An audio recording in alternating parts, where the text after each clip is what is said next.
Welcome to Season 4 of E-Commerce Fastlane. This podcast helps resilient entrepreneurs thrive with Shopify. And now, on to episode 202.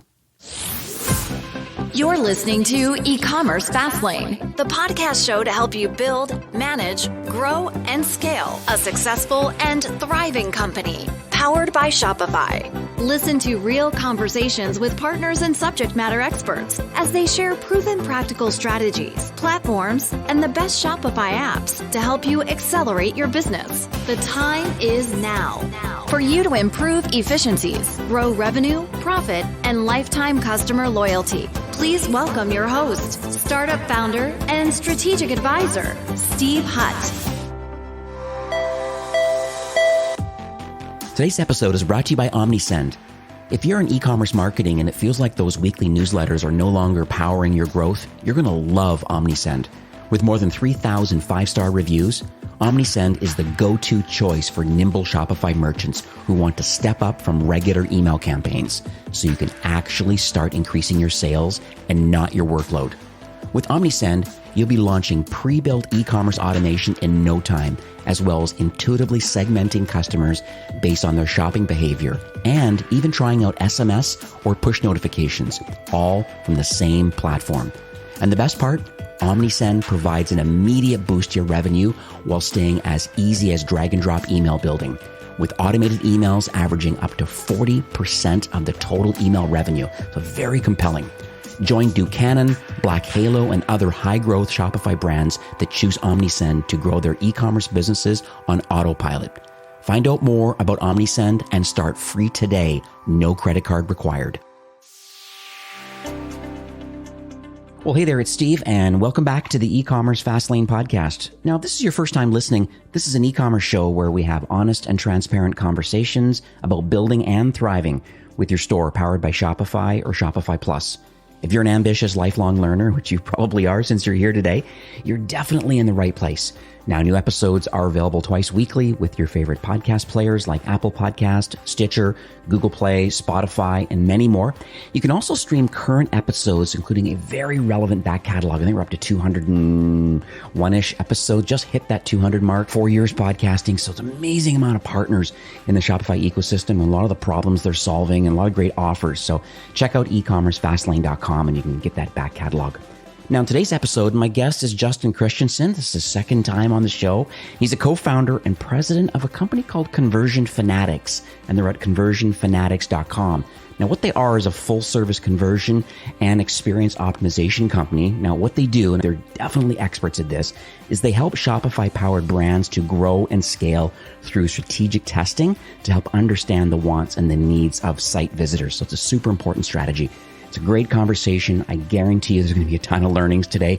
Please make sure you listen through to the end of the episode today because Justin is offering a free copy of his book that he's written quite a few years ago, but still so relevant today. It's How to Double Your Customers' Sales and Profits with A/B Testing. So pretty impressive little deal at the end of the show. So hi, Justin. Welcome to E-Commerce Fastlane. Hey, Steve. Thanks for having me back. Oh, my pleasure. You know, Conversion Fanatics has been on my radar a lot. I do recommend it whenever I have these kind of strategic calls. I mean, part of my job at Shopify is being a trusted advisor, and I'm here to help brands to improve efficiencies or profitably grow revenue or build lifetime customer loyalty. Guaranteed the CRO question, this conversion optimization question, always comes up. People know that they need to be testing things all the time. I know you have a framework and a methodology around all of this. These conversations come up a lot, and I try to send some traffic your way to saying, hey, you know what? Maybe there's opportunity here for talking to Justin and his team over Conversion Fanatics, because this is what they do, like as a full-time career, and they really take a lot of things off your plate and can really help grow a brand. So let's just talk a little bit more on the high level first and some of the things maybe that have happened over the last year since we've last spoke. But what are you doing today with Conversion Fanatics and how are you helping these brands? Yeah, so we're kind of doing more of the same. Yeah. I mean, really, at the end of the day, it's not a fast moving, fast changing, fast evolving kind of methodology or strategy. It's just tried and true.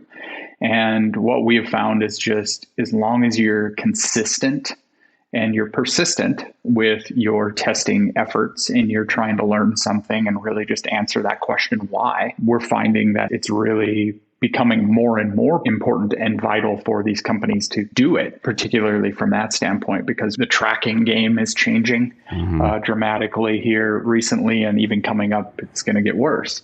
So we're finding brands having to evolve their marketing message and be more connected to their audience than ever before. And optimization allows you to kind of do that. So that's the direction we've kind of taken in the last year, particularly, since the pandemic hit and companies were forced to change. And luckily for us, e-commerce skyrocketed and did what it did. So we saw a lot of things change there, but it was the companies that already had their finger on the pulse of those behaviors that were able to evolve and adapt and do it quickly. And we're talking even very large, like Shopify Plus stores, and even some of the smaller ones as well. And on the flip side, those that weren't embracing it, we saw some companies go out of business, and we saw them lose 90% of their revenue, unfortunately. So that's kind of the direction we're staying, is just sticking with what we know and trying to be better about how we approach our strategy and how we better deliver for our clients. And that's really what I show up every single day to do, is just how can I make my team smarter? How can I make our clients better at delivering their products and service? At the end of the day, it's not about me. It's about our clients. It's about their millions of customers. And we did an analysis recently that our split tests in the last 12 months have been in front of 140 million visitors. So we've put a lot of design and strategy into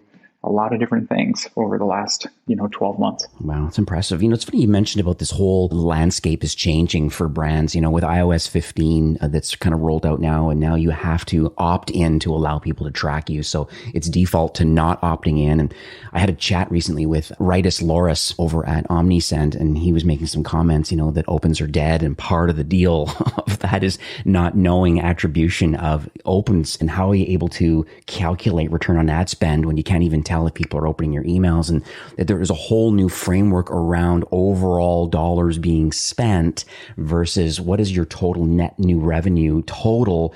I know it seems very general, and then this cookieless future coming up with there's so much craziness going on right now, but it's great to see that there is a dedicated framework and a methodology that you're following through. And I love what you said.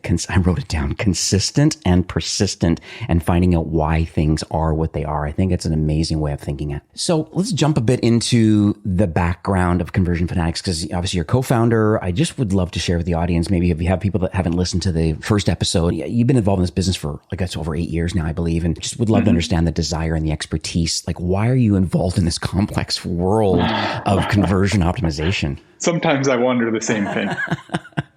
But no, I started, this is year 21 for me in digital marketing. So wow. I actually have been around a lot longer than Conversion Fanatics, and I did it for myself. We had direct to consumer businesses, both my business partner and I did. Kind of cut my teeth in the affiliate marketing world, information publishing, kind of fast-paced, fast-moving lead generation style thing. And I found that optimization was one of the key factors, taking a $39 average order value and turning it into a $250 average order value or a $350.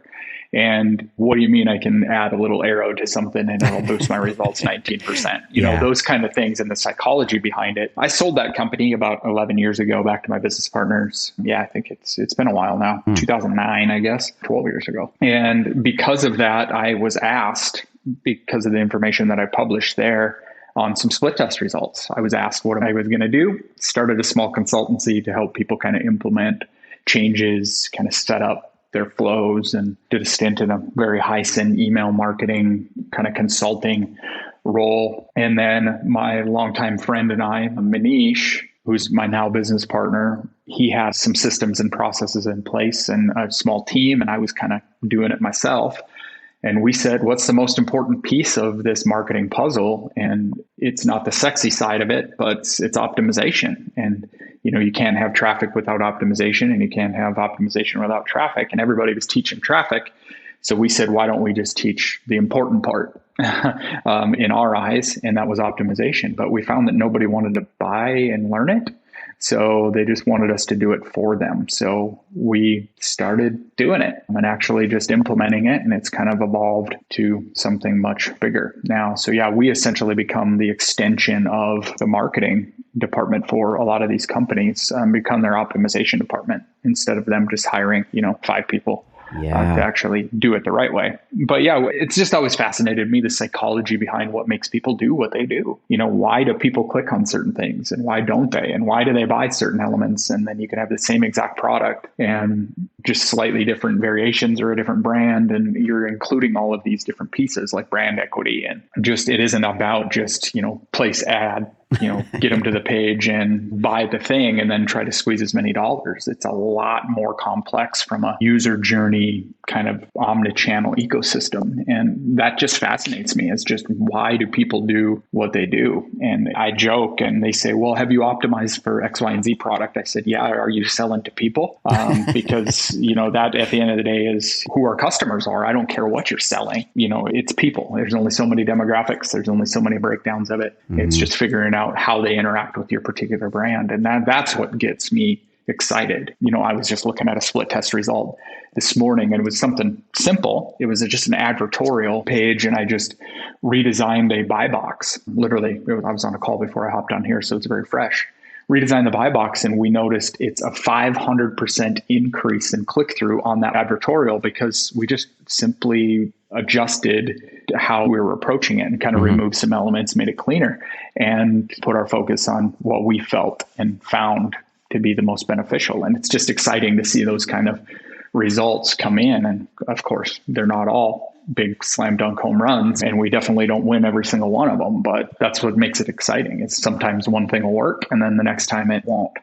And you have to figure out why that particular thing did work or it didn't work. I love that. What's interesting is that I have 60 brands that I manage on the Shopify Plus side of the business. And of those, I'm active with probably more than 30 of them. And I would say the bulk of them are not consistently doing split tests. And I just think about the opportunity loss right there of just, even you're right, you're not going to get a slam dunk, but just the fact that the framework or the mindset around consistently testing things and experimenting with things, because you just don't know what the outcome is unless you're testing it or trying some. You can't test a whole bunch of things. I know you have to be very disciplined in kind of what you do.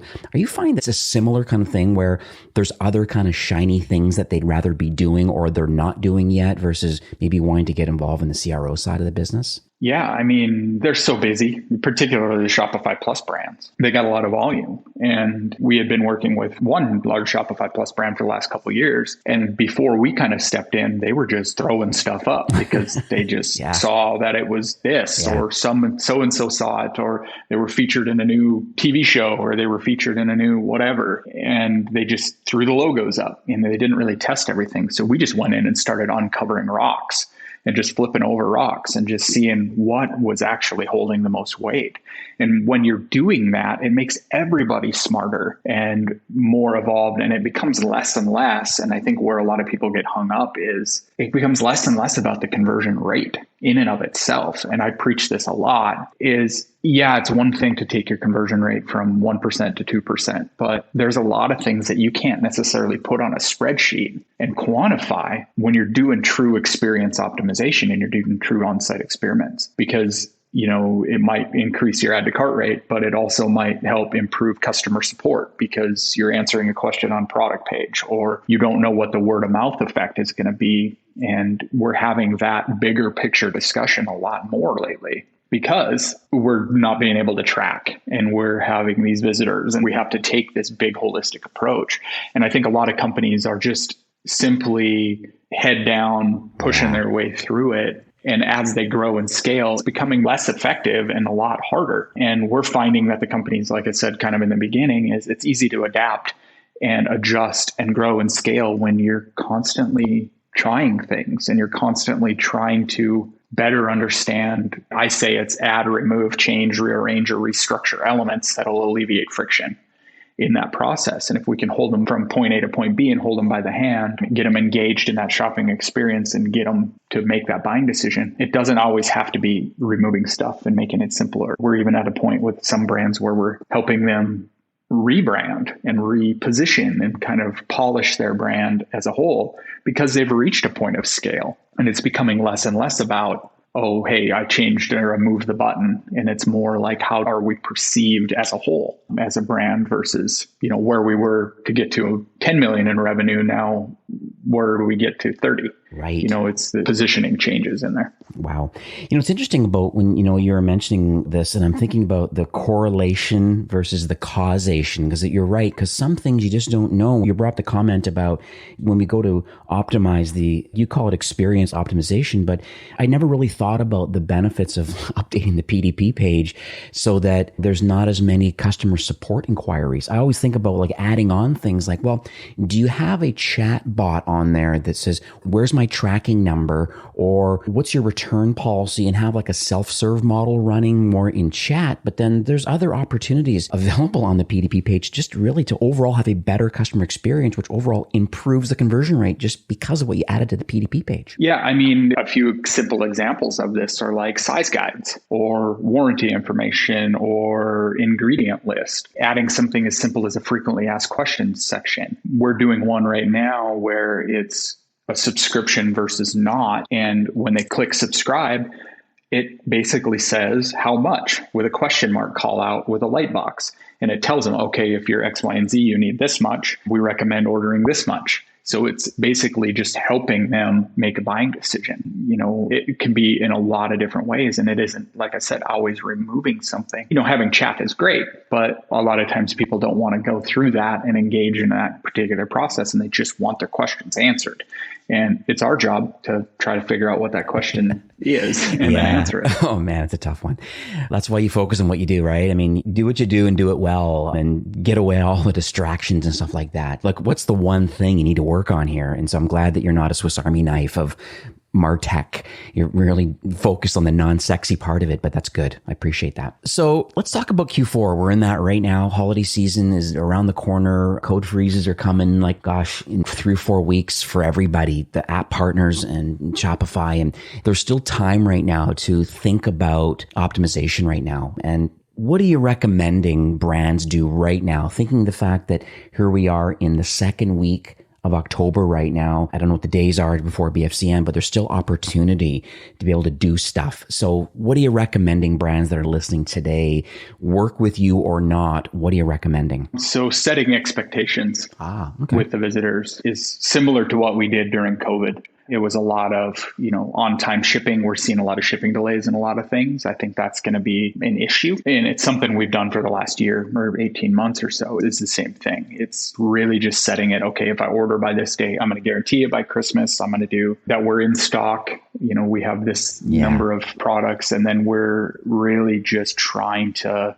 do the additional add-ons as much as possible. So, even things like gift wrapping, we're testing a handful of that already, even leaning up to it. So before the big Black Friday, Cyber Monday push, we're seeing a lot of urgency, kind of scarcity elements at play, meaning X number of people have ordered this in the last whatever days, instead of being really like, hey, your order is reserved for. It's more kind of the softer approach of it, just saying, hey, we've got some in stock, but we're selling these items, and being real and truthful with it, not just a marketing gimmick. But it is really just coming down to expectations and like, hey, I'm going to ship it. You're going to get it. It's guaranteed. Here's our warranty. We're seeing a lot more warranty items come into play. Companies ditching kind of the additional third party and taking warranty information in-house, expanding their money back guarantee. We're seeing a lot of lifetime warranty stuff, those kind of things leading up to it, because really we get into promo mode in Black Friday, Cyber Monday, and it's really just go, sell. And that's good and bad, but most of your learnings up until Black Friday, Cyber Monday kind of get thrown out the window for a couple of weeks, because it's just the irrational buying behavior that most visitors have during that time. So it's the majority of things that we're doing is just leading with some social proof, leading with the expectations of ship times, and then backing it up with those FAQs to kind of just make them feel warm and comfortable doing business, instead of just looking like a spin up store that might have a bunch of false security stuff on it or things like that. You mentioned shipping times. I totally agree with that. I mean, being open and transparent about that. Supply chain, if you don't already have your products, you're kind of like a little bit screwed, unfortunately. But the other option there is that there are ways of building alignment in non-competing verticals to get involved with other products, maybe to expand your product mix. So if you feel forecast wise that you may be running out of stock of things, the other option is to work with, there's a couple different companies out there. I think like Channel Ape I think of Convictional. I mean, there's software now that allows you to align yourself with other non-competing verticals. Give an example. Let's say Steve Madden, for example, big in shoes, massive retailer. But you know what? He also sells a lot of other things that are not Steve Madden branded product on his website. But that's very intentional because maybe a handbag or other accessories that he doesn't want to get involved in, but feels that they're market leading products in the same vertical. He does that. And so there's software that allow you to align yourself. So think about the fact that maybe, yes, you have a full range of product, but if things are going to start running out, is there an opportunity to be able to find other non-competing complementary products that could be added onto your Shopify store and almost in a drop ship arrangement, have somebody else fulfill your customers' orders because you have a more full range catalog available to the buying population. So it's one thing that I wanted to bring up. And then the one other thing that I thought was unique, maybe it's not unique to everybody, but some brands are doing shopping early kind of VIPs. They're thinking about this RFM, this recency frequency monetization strategy. So they're almost like they have a list or a bucket of customers that are kind of active, loyal customers. And how are we giving them the VIP kind of white glove treatment? Is it possible to send them over to a private page with a password protected using Locksmith or something? Give them the BFCM deal now ahead of time because the share of wallet is only so big. I don't know what the number is, $1,500 per person, whatever it is. That money's going to be burned up, like most of it through BFCM. Imagine getting some of that earlier. Are you seeing that where some brands are saying, hey, wait a second, maybe we need to market to our VIPs first and grab that share of revenue and then the regular buying population for the rest of the time? Yeah, so we've got one particular client comes to mind. They lock down their store for every new season release. So they're actually in Australia. So it's summer. So they just launched their summer collection, essentially. They're in clothing and apparel. And they locked down their store and changed things up and basically created this ultimate VIP experience for their visitors. So they actually lock it down and go to them first. And they had one of their most successful months ever just leading up into this. So we're seeing a few more stores really try that and kind of segment, particularly those since you can't track, and just increasing your ad spend isn't necessarily the best thing. Mm-hmm. And as long as you have something new and fresh to position or some kind of angle for that. And what's funny is this company we increased their shipping threshold as well for free shipping. It increased their average order value dramatically. Not only did they get this big influx of customers from their existing customer base that they built this VIP program for, but it was like a 30% bump in their average order value. So, that's some things. And I'm glad you brought that up because locking down, creating that kind of buying frenzy. And then you also look at companies like Alani Nu, which is the beverage/supplement company. They basically don't do any ad spend because everything's just kind of this viral customer base situation, but they're massively successful because of it, because they're kind of leaning into that quote unquote cult following and that group of VIP buyers to kind of lead the driving force. You know what else I've noticed too, before we pivot? I have a few more questions for you today, but I'm just thinking top of mind here, and I love spitballing these kind of marketing ideas. Tapcart is a big Shopify Plus technology partner. It allows you to have a mobile app, and there's a few other partners in the same kind of ecosystem, but Tapcart has been one of the ones I've been recommending a lot. And I'm finding a lot of brands now are getting on board with them, and what they're doing is they're purposely messaging over their VIPs, and they're forcing, a little bit quote unquote in quotation marks, forcing them to say, hey, download our mobile app, you're a VIP, and we're only going to offer promotional special kind of like limited drops and flash sales and different things through the mobile app only, because they know the selfish benefit of having a mobile customer or a dedicated mobile app is the push notifications and lots of other different kind of real estate on your phone is like super important. Push is the big one by having that app there. And then, this really helps build community because a lot of things can be built into a mobile app that maybe you can't get maybe on the web because it's on your phone physically. Have you seen this kind of strategy or tactic being implemented at all lately? Yeah, and it also gives you more control because you're keeping that audience where email might drive 20 to 30% of your revenue. Those push notifications and that control and those text messages and those other elements, if you control that list, a bigger element. And yeah, we've got a handful of clients that are pushing for the app side of things. Unfortunately, it's very difficult to split test within those. So it makes it a little difficult for us, but we're seeing that strategy for sure. Very cool. So let's talk about other notable agency partners kind of in the Shopify world? I mean, you're there to really help these brands in conversion optimization, and you called it like experience optimization. But I believe that there are others attempting to do this sort of thing also. But I also believe that, from a methodology perspective, I know Conversion Fanatics has been intentional to kind of differentiate from kind of other, I'd say, full service marketing partners that are out there, and you know who they are. They're all over the internet doing their thing. So I just would love to maybe if you could share to the audience today about why you're uniquely positioning yourself versus others just in marketing kind of technology services. Yeah, maybe it's just me being kind of jaded in my old age in the marketing world, but all right. I just really enjoy simplicity. And we used to have the traffic side of things, and we used to have all of these, but I've found that I use the quote that marketers ruin everything. So there's a lot of companies that can sell it, but they can't necessarily fulfill it. And the opposite side of what we're doing, we built our systems and processes in the way that we do it before we ever went out and sold it. And we found it to be a lot easier to do so once we did that. And in terms of like how we're differentiating ourselves, I get asked like how we're different than so-and-so every single day. And my answer is, I have no idea. Just because I'm so busy trying to deliver the best product or service that we have, the product and service that we have for our clients. And how we differentiate, at least from what I know, is we become that extension. We take care of the heavy lifting. We do all of the design, the development, the strategy, the implementation. We don't overcomplicate any of it. I don't use any fancy acronym framework. We roll up our sleeves. We go and test. I guarantee we're going to try really, really hard.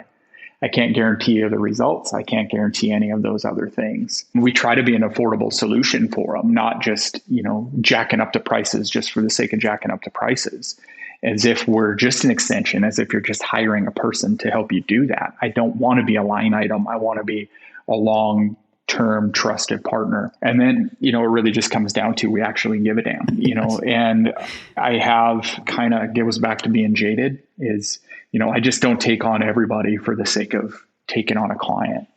I have to feel confident in being able to sleep at night that we're actually going to be able to help this company. I just turned one away the other day, and he's like, you can obviously tell that I'm very interested and I want to do business with you. And I've been quoted all of this other stuff. And I did an analysis for him, and I'm like, I can't help you. Like, I don't feel confident enough to be able to deliver the ROI at the level that he was at. So I gave him some suggestions and I moved along the way. And, hopefully he'll come back, 6-8 months and we'll check in with him and make sure he's moving along. But somebody was trying to take money from him before. And I'm not in the business of chasing dollars. I'm in the business of helping companies grow and scale. And that's what we try to do. And we focus on that particular one thing that we do. We do optimization. We're not fancy. Don't try to overcomplicate it. I don't use a bunch of different softwares.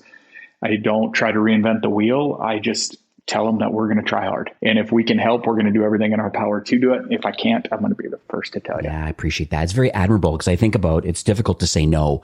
And I'm glad you're not chasing dollars. And I think that's the longevity and the strength that Conversion Fanatics has, is that's how you feel about it. You can't offer the stars. I'm going to shoot for it and I'm probably going to get the moon. It kind of is what it is. It kind of reminds me too a little bit, within Shopify, there's a book that I've read a while back, but The One Thing, Gary Keller and whatever. And, and he goes in there and talks about focusing your attention and your energy literally on one activity that will yield the most reward.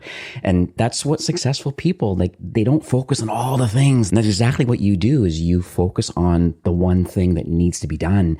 And let's see if there's a result and let's move on to the next experiment. I just really appreciate that. Yeah. And I can't guarantee that I'm going to run X number of tests. I can't guarantee that I'm going to do any of that. It's just, I'm going to keep swinging the bat, and that's what we're going to do. And I can't rush the data. I'm the most impatient person ever, but I have to be patient in optimization, and you have to let the data run. You have to have days. It isn't turning and burning. And with that, like I said at the beginning, persistence and consistency is going to get you there. And as long as you just keep swinging the bat, you're going to win. And that's really the end of it. People that are listening today, there's going to be a different range, of different maturities and complexities. So, there's like 1.7 kind of million Shopify kind of core brands. And, there's thousands, tens of thousands of Shopify Plus brands. But let's say the early stage people that are like, hey, you know what? I want to learn this A/B testing craft. I want to figure this out. I want to test for something and optimize for something. I appreciate kind of that you've built a business around helping brands do this sort of work. Maybe there's a DIY people out there that want to do this. So what are you recommending those that want to dip their toes in this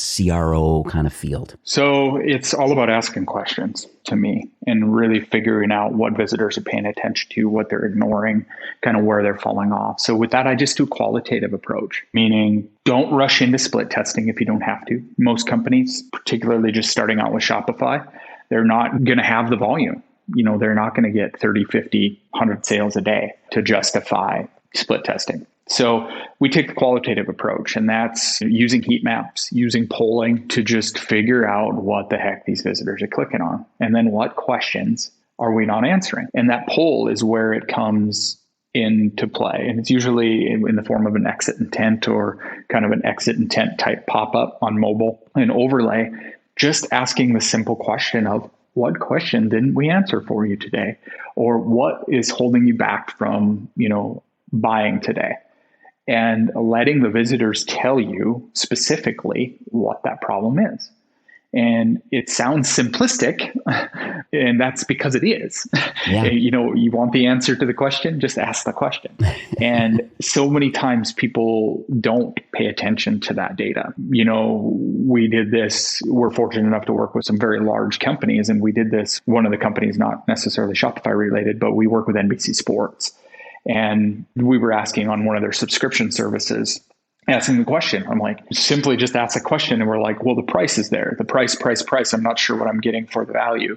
And it came down to the value stack and the value proposition. They weren't sure what they were getting for the money. It came down to something so simple. It was like, well, price is never the objection. It's just you didn't position the value enough. That's typically the angle. So all I do is just look at heat maps. We look at click maps. I don't look at screen recordings just because nobody has time to sit and watch those. It'll absolutely drive you nuts. Right. So I just look at the heat maps, the scroll maps, figure out where they're flowing on that page, what they're clicking on, what they're not clicking on that you might think they are. Where's the concentration going? And then ask those questions.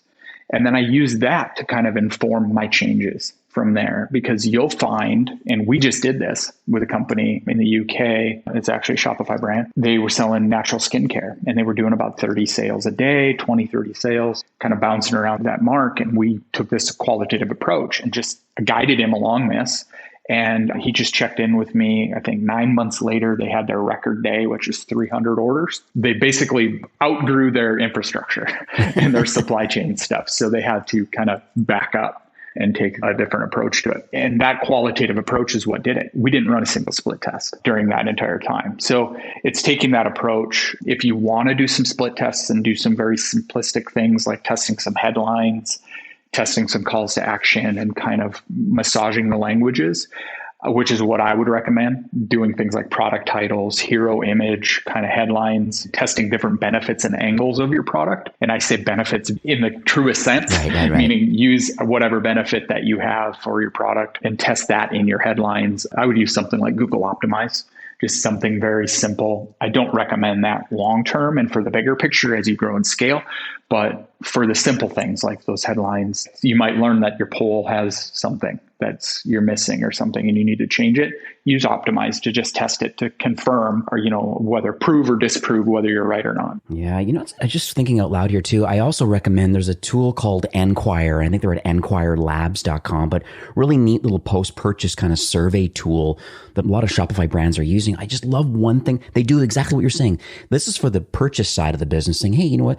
Like, why did you place an order today? Or how was your shopping experience today? And it really, I think it helps gather a lot of insights of better ways to optimize the shopping experience. Saying, well, this was a little clunky. I still bought, but it was kind of weird. And then the other side of it is like, what about browse recovery or cart recovery? Part of your flows. A lot of people have Klaviyo. So for example, they may set up some kind of flows in there. And part of it is, hey, you left something in your cart, but then it can continue on that flow. And if at some point it gets to this part of the journey where they haven't purchased yet, maybe the other idea is to have a link to exactly what you're saying, a post-purchase experience link or a post-purchase, or even just post just a survey and saying, hey, what do you think? Like, what's happening here? And just asking one simple question and getting that feedback. Yeah, I mean, it's vitally important. Just ask the open-ended question. And it allows, if they had a terrible experience, for example, it allows them a place to vent and be heard and be understood before they turn to social media and light you up there. Yeah. That's another way too, because then it allows you to kind of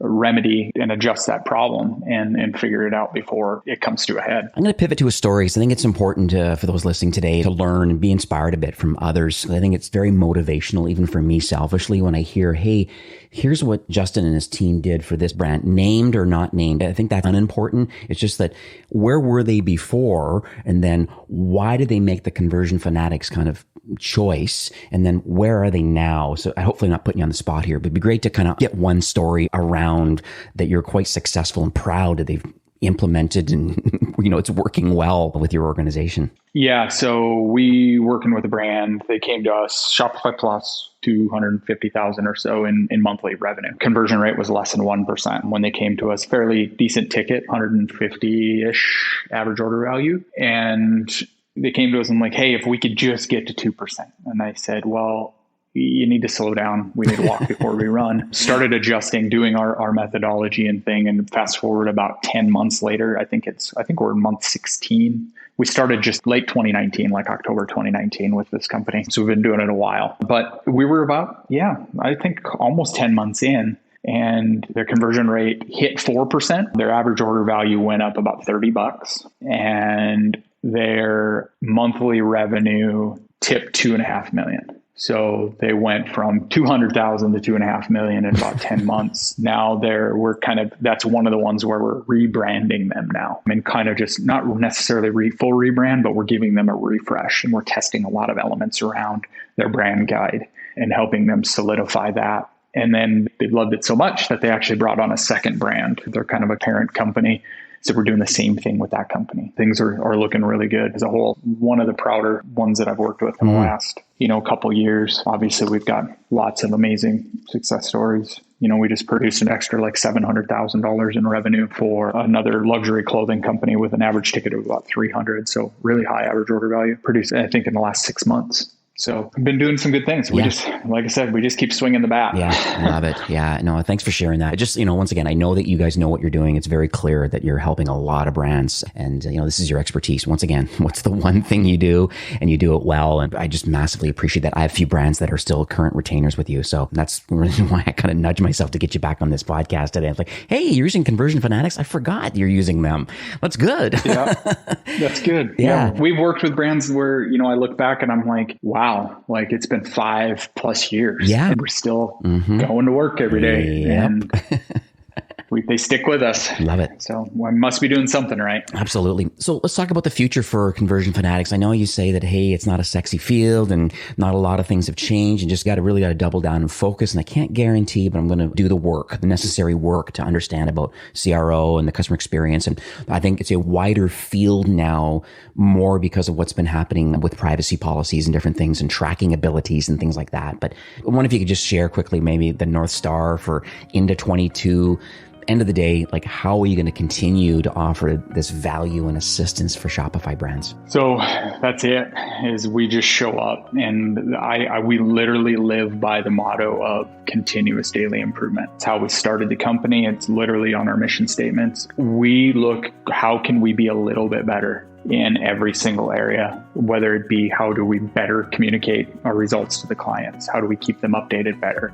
How do we internally move items around from, say creative or development? How do we get better strategy? And we just look for ways, like we're constantly changing our systems and constantly changing our processes to better do that. Like we just incorporated a new training program for all of our developers. So once a week, they talk about a certain topic with our lead developer, which we just created that position because we wanted to bring in one of our senior developers and then have them take more of a leadership position to help foster more senior developers. Yeah. And we just really try to up-level that as much as possible, but making it a fun place to work.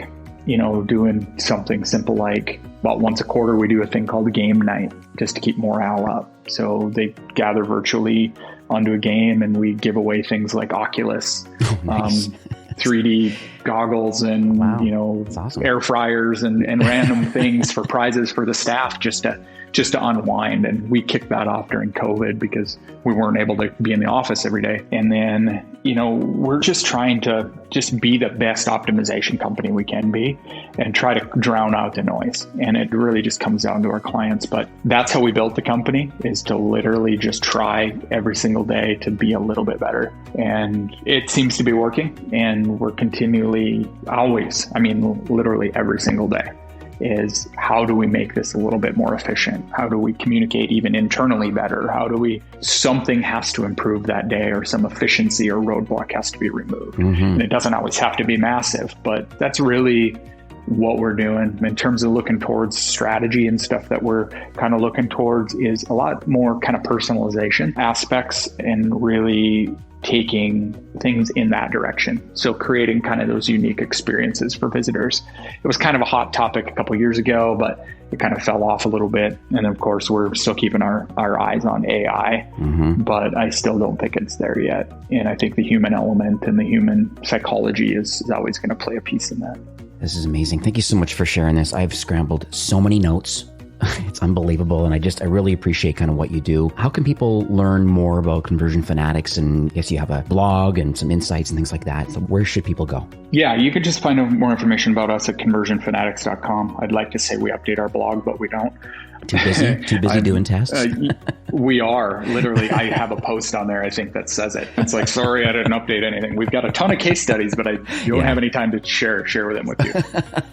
But we're starting to get back into some content writing again here. And I'm pushing out a lot of content on social. So if you follow us on social, you can see kind of some updated tips and tricks. In fact, yesterday I just recorded 6 tips, little 30-second clips, just simple, one little thing that we're going to be pushing out to YouTube. But conversionfanatics.com is the main place. I'm always on social. We're pretty much on every social media platform. And then I believe I got a free book too. You do indeed. Yes. I know we chatted about it at the top of the show. Maybe you can share some details on that, and maybe the link where they can grab it. Yeah. So I guess 5 years ago, almost 6 years ago now, I wrote a book called Conversion Fanatic: How to Double Your Customer Sales and Profits with A/B Testing. The most painful process I've ever been through is writing a book, at least something I could be proud of that could stand the test of time. And I wrote it in a way that could stand the test of time. Yes, it is 5 or 6 years old, but I still flip through it regularly and be like, geez, that was pretty smart. I wonder who wrote that. Sometimes I surprise myself. But yeah, I wanted to write something that was very tangible, very actionable, and could stand the test of time.